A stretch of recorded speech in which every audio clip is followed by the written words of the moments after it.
Hello guys. तो आज की क्राइम स्टोरी है 2023 की। हांगकांग की एक हाई प्रोफाइल केस है, कैसे एक लड़की की अच्छाई की सजा काफी दर्दनाक मिला।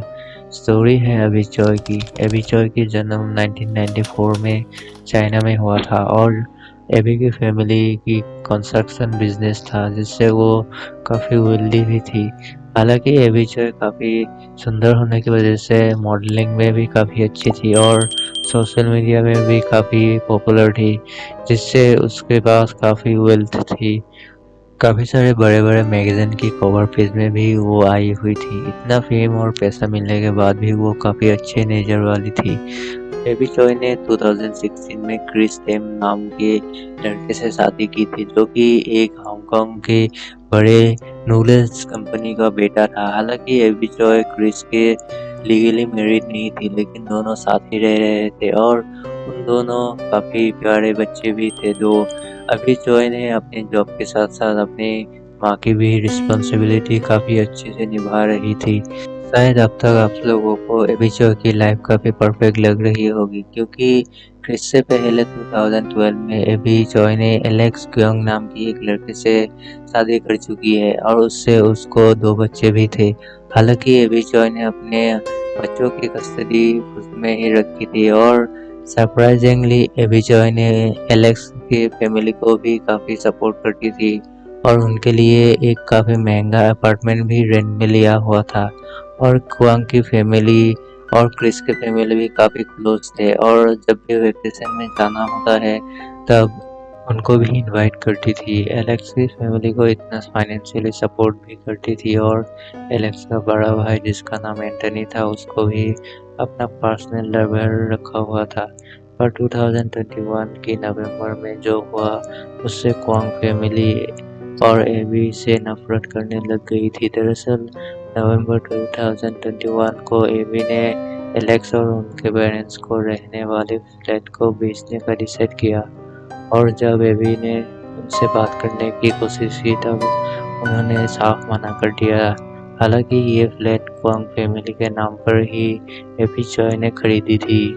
अब इससे क्वांग फैमिली और एबी चॉय के बीच काफ़ी फाइट हुआ था और इसका नतीजा 2023 फरवरी में हुआ, जब क्वांग की फैमिली ने एबी चॉय को रास्ते से हटाने के लिए दिल दहला देने वाली स्क्रिप्ट लिखी।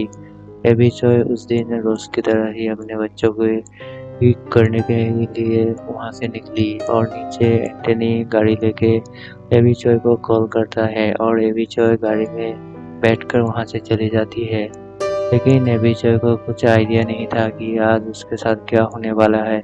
तो एंटनी वहां से गाड़ी लेकर निकल जाता है और थोड़ी दूर जाने के बाद वहां एलेक्स भी आ जाता है और वो भी गाड़ी में चढ़ जाता है। उसके बाद एबी चॉय के साथ क्या हुआ किसी को पता नहीं, और जब एबी चॉय का सर मिला उसके सर पर काफी बड़ा होल था, जिससे पता चलता है कि एलेक्स ने ही एबी चॉय के सर पर शूट किया था।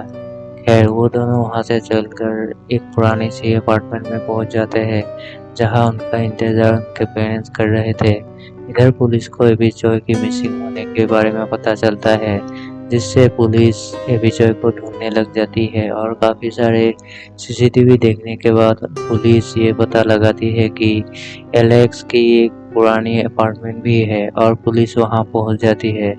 तो पुलिस 24 फरवरी को वहां इन्वेस्टिगेशन करने के लिए पहुंच जाती है और जब पुलिस उस अपार्टमेंट की तलाश लेती है तो पुलिस के पैरों तले जमीन खिसक जाती है, क्योंकि वहां कुछ फर्नीचर के अलावा और एक दो फ्रिज के अलावा कुछ नहीं था। और फ्रिज में देखने पर पता चला कि एबी चॉय का पैर और हाथ यहाँ रखा हुआ था और ये देखकर पुलिस भी काफ़ी शॉक हो गई थी। इसके अलावा प्रेशर कुकर में जब देखा तब एबी चॉय का सिर सब्जियों के साथ सूप बनाया हुआ था। अब एलेक्स के भाई और बाकी सबको पकड़ लेती है, जहां एलेक्स अभी भी गायब था। तो पुलिस ने उसके बाद एलेक्स को हांगकांग छोड़ने की कोशिश करते हुए एलेक्स को अरेस्ट किया, जहां उन्होंने बयान दिया कि एबी ने जब लग्जरियस अपार्टमेंट को बेचने की बात की तभी से उन्होंने ये ठान लिया था कि एबी चॉय को रास्ते से हटाना ही पड़ेगा। तो इसके बाद आज तक ये कोर्ट का ट्रायल चल रहा है।